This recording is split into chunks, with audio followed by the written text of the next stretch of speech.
So guys, the notification for UPSC ALC is out.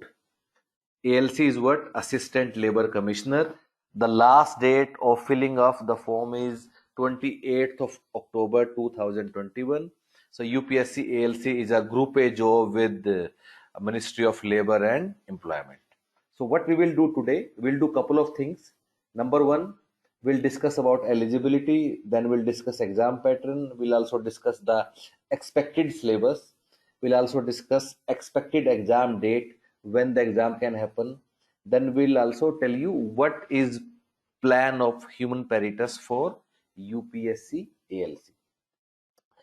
Before anything else, I would like to share with you who we are. So, guys, I am from Human Peritus, and Human Peritus is uniquely positioned to assist you for UPSC ALC exam.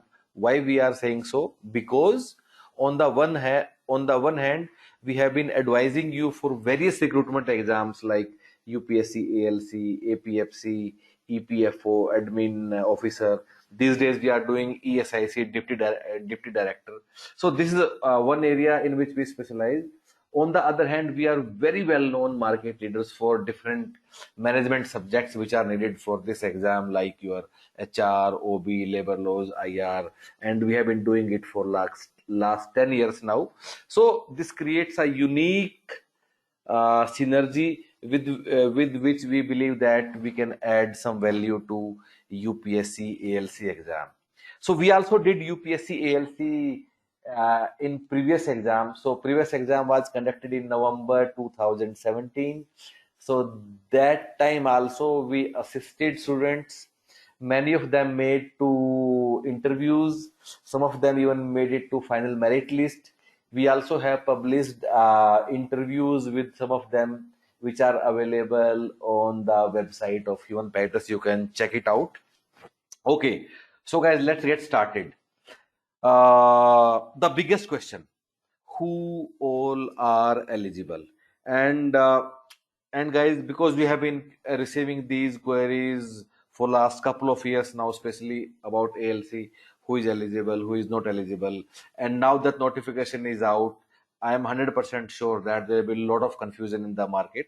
So we'll share with you whatever we have understood about this exam over the years, and whatever we have also understood from some of our students who are now selected and they are working with MOLE, Ministry of Labor and Employment.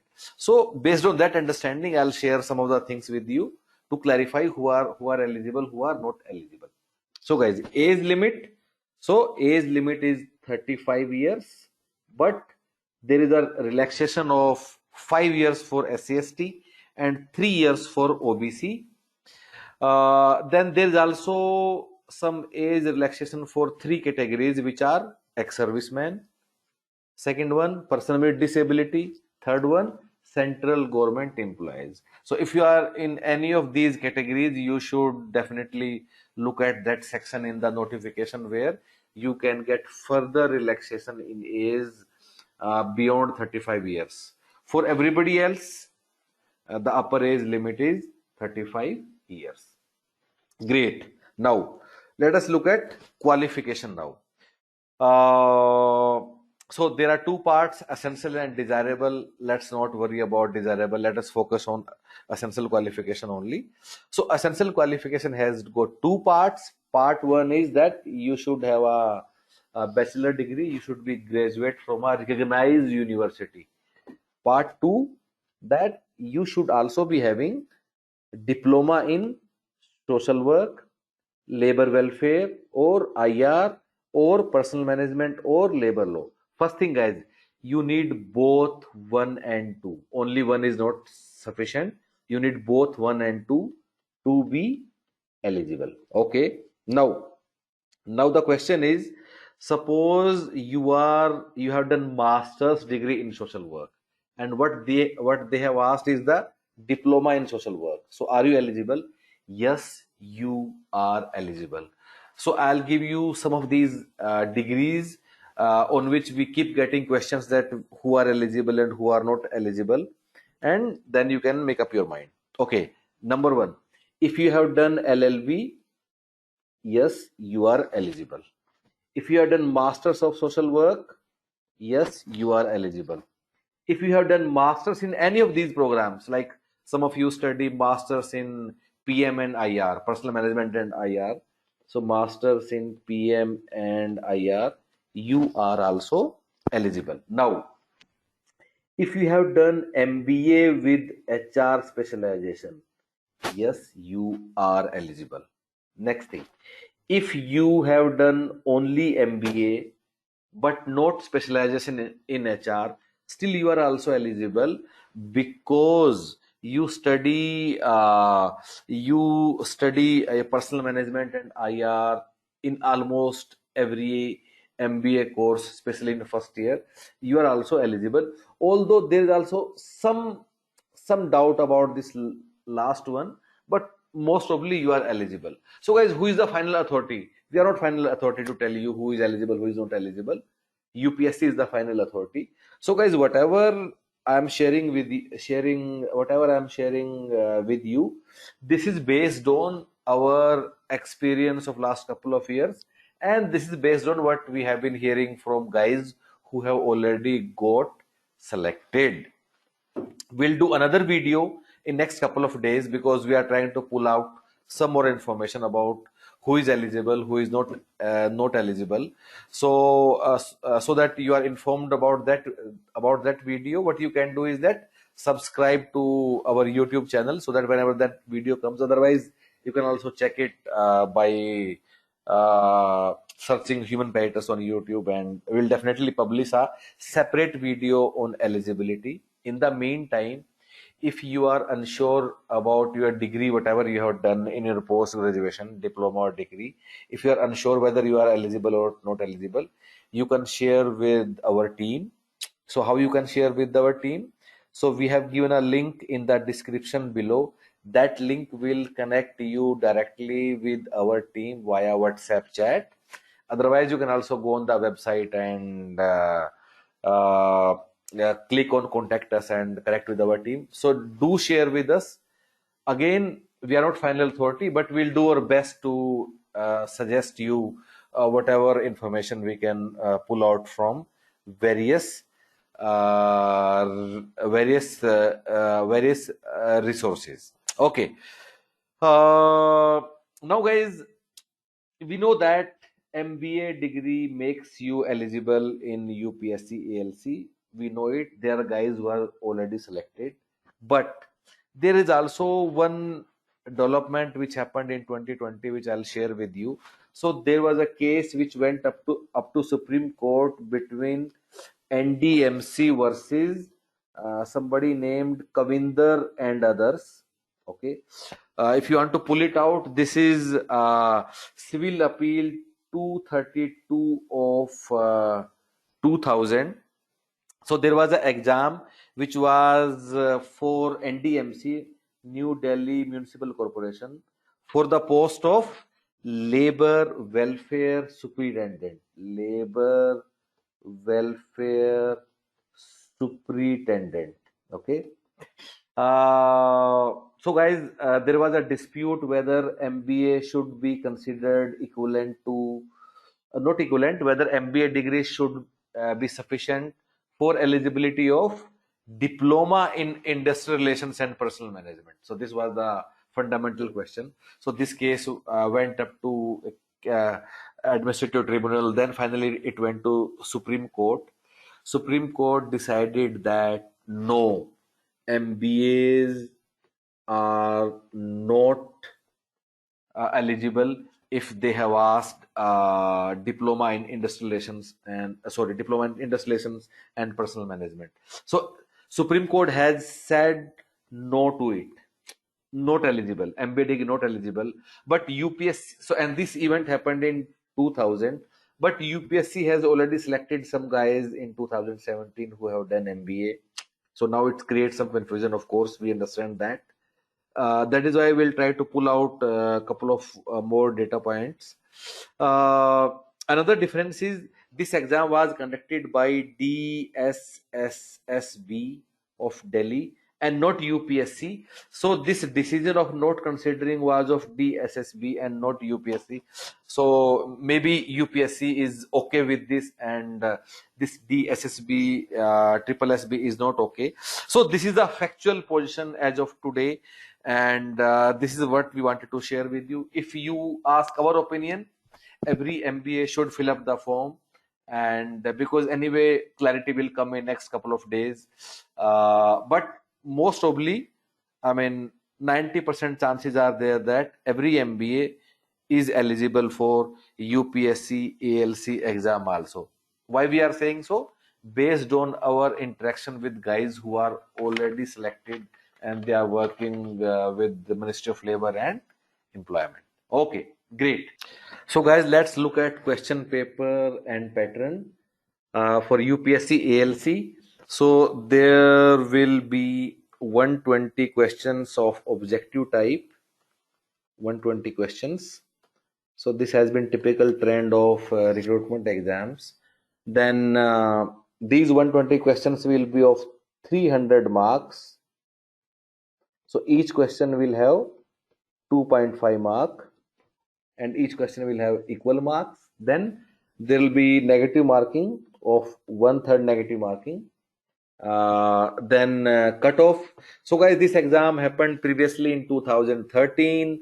Then it was happened. Then it took place in 2015. Then 2017. So I'll share with you couple of data points about 2017, guys. So in 2017, when this exam happened, what happened that point of time? So in 2017, there were 35 seats. For these 35 seats, approximately 3,500 students appeared in the exam. So number who filled up the form would be more than this. So 3,500 actually appeared for the exam. The exam happened in November 2017. We also assisted you guys for that exam. So guys, at that point of time, the written was for 300 marks and interview was for 100 marks. So that makes it 75-25 weightage of written and interview. So if we look at cutoff, guys, if we look at cutoff in November 2017, so for written exam, to get a call for interview, for unreserved category the score was 191. For OBC the score was 174. For SC the score was 166, and for ST the score was 144. So broadly what we can understand that you should be targeting a score of around 80 out of 120, guys, and that is like minimum cutoff. People would have scored much more than that. So, and that is a like very high number. So 80 out of 120. So why this happened? Because the exam was pretty easy in 2017, which was done in number 2017. Anyway, cutoff keeps varying, but today is no day to discuss that. We'll do another video on what can be cut off, how you should handle when it will go up or down, or what can be number of aspirants. We'll do another video on that. So today is not day for that. Do subscribe to this YouTube channel if you want to get informed about that video on preparation strategy and video and all those things. Okay. Next thing, guys. Next thing is expected exam date. So, guys, our best guess is that this exam cannot happen before April or May of 2022. April or May of 2022. So we are not saying it will happen in April or May. So we are saying that it is unlikely to happen before this. So this is the like earliest time frame. Maybe it might happen even in July, August, and those months of 2022. And what is our basis of this claiming this data point. So guys, we have analyzed at least 20 recruitment exams. We also analyzed when was last date of application, when exam actually happened. So what we found that the minimum time, in which UGC, in which UPSC has conducted any exam is around 5 months. So average is around 7-8 months. So this is the reason why we are saying that you have definitely 5-6 months. I mean, minimum 5-6 months. It might be much more. It might be much more than that. So this is a minimum time frame which we can think of that exam is unlike. Uh, uh, only when the notification about exam date comes, only then we'll have full clarity on the date. But till that point of time, our guess is that you definitely will have at least 5-6 months. If you ask me about 2017, then the last date of filling of form was December 2016, and exam happened in November 2017. So exam happened at that point of time after 11 months, and that time even there was no corona, guys, by the way. So UPSC takes its own sweet time. So this is what our understanding is based on our experience in last couple of years with various recruitment exams. Okay. So guys, this as of now notification which has come out yesterday on 8th of October, there is the syllabus has not been prescribed by UPSC, but this is the syllabus of 2017. First thing, guys, syllabus is a serious stuff. We'll do a lot of detailed videos on what we should be studying, what we should not be studying. So they will come out. So broadly, I'll tell you that that this entire syllabus is comprised of 6 topics. Those 6 topics are: number one, your HR and OB, which you have to study; number two, labor laws; number three, IR and labor welfare; number four, Indian polity, Indian constitution, whatever you might want to call it; number five, current events; and number six is mathematical aptitude or general mental ability, whatever you want to call it, or numerical ability. So broadly, these are the 6 topics about this entire stuff. But guys, there are a lot of like, because we did this exam earlier and we have analyzed in detail 2013 paper also, 15 paper also, 17 paper also. So there are a lot of things for which we create videos. Like, I can share with you some of them. For example, although it's written only HRM, but you also need to study OB also. That is also included. Another example which I can give you, they have given you this 1, 2, 3, 4, 5, 6, 7, only 7 labor acts, but you have to study around 19 labor acts. And questions have been coming from those acts, even though they are not explicitly mentioned in the syllabus. For example, you have to study Factories Act 1948, you have to study ESIC Act 1948, you have to study Maternity Benefit Act 1961, you have to study Unorganized Worker Social Security Act, which came in 2008. So guys, because these things run in our blood, we have been doing these things for last 10 years now. So I remember them. So then you also study, you need to study at least 1819 Act. We also have to keep in mind what has to be done about 4 new labor codes, older act, new labor code. Lot of confusion will be there on that part as well. Then general mental ability, do not underestimate it. It's pure maths and logical reasoning both. Yes, do not underestimate this. Next thing is that, so guys, we'll do separate videos.